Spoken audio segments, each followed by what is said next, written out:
Want some vodka? Just kidding, you can't have it.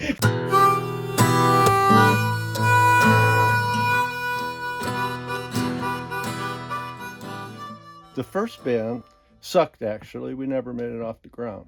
So we kind of started a thing, and it was called Dangerous Dan, and it was Merry Band of Swashbucklers. And it was a typical Blues Brothers situation. Our bar tab was 3 times as much as they paid us. And then I started going to open mics, and that's where I met my new bandmate, Mike Good, aka Blonde Boy Grunt. And now I've been playing with Blonde Boy Grunt and the Groans for 25 years. And we're still playing. We still like each other, so that's a big plus, too. Yeah. Music's supposed to be fun, and we've always had fun. All the bands that I've been in, if you have fun, you want to keep doing it. Zach, right? You know, the first time I saw him play, he started playing. I was just like, where in the hell was I? Where did I go? Because he has a different approach. I'm old school, first chorus, do a break, get the hell out of there before you make a fool of yourself, basically. But some of the people down there, there's some really groovy stuff. I hope you're enjoying the interview with Bob. He's a colorful individual. So we just had the time change. If you're like me and you're starting to feel discouraged or having any kind of self-destructive thoughts, I'm going to put a number on the screen that's there for people just like you and people like me. There's songs that need to be written. You and I need to stick around. Love you guys. Okay, now back to Bob.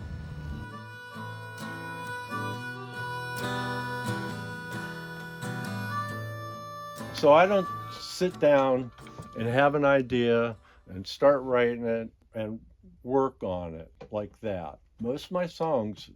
100% memory. Yeah, plus my handwriting sucks, my spelling sucks, and I can't type very good. I'll get a phrase in my head of something. What is that phrase usually? Is it a verse or a chorus, a hook? Any or all above. That's just how I do it, and I don't actually write it down. Best look both ways. It was all Bob Dylan and Beatles, Hank Williams and Merle Haggard, and then Townes Van Zandt came in the picture and everything changed. So, man, there's just so many good people. Killer music and some killer songs, poetry and reading, and that's my biggest advice to anybody that wants to write, is to read. You have to read. The more you read, the better you write. I have some songs that are just completely taken from books I've read. So what about personal experiences then? Does your own personal experiences work their way? Yeah, definitely. Even though I would say that a lot of it's fiction, and it's just putting yourself in other people's perspectives. It's not really my life, and I have songs that are from my life, but most of them are fiction because I love my wife loves me, we get together, and it's hard to write a hate you love song when you're not experiencing that. But if you put yourself in that perspective, and it's just fiction, you make stuff up. If you're really putting yourself on the line and talking about your personal experiences, but when you're doing fiction, you can do whatever you want.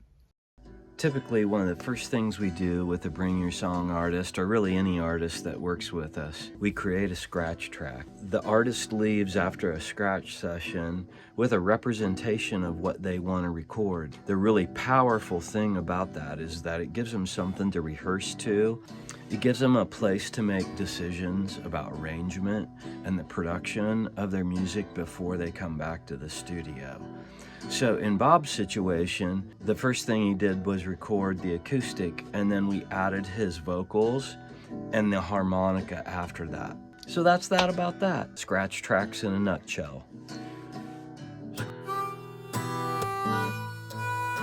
I don't have a favorite color.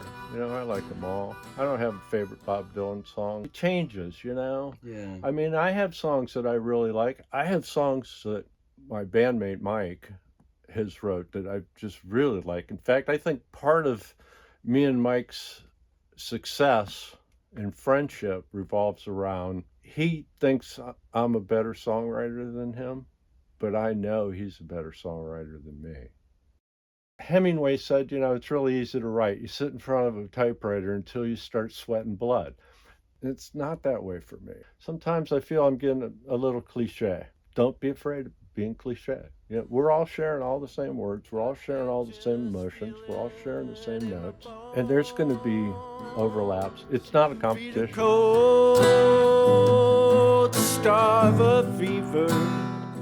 So you like the song, then you play the song, so you're enjoying that. And then you play it, and then somebody else enjoys it too. So it just keeps on getting better and better. So when you get a card at the Auricle, there's another layer. It's just like, God, thanks. It's the connection, isn't it? Right. But hold your breath, it'll soon be daylight. How'd you find yourself so far away from home? Sun comes up without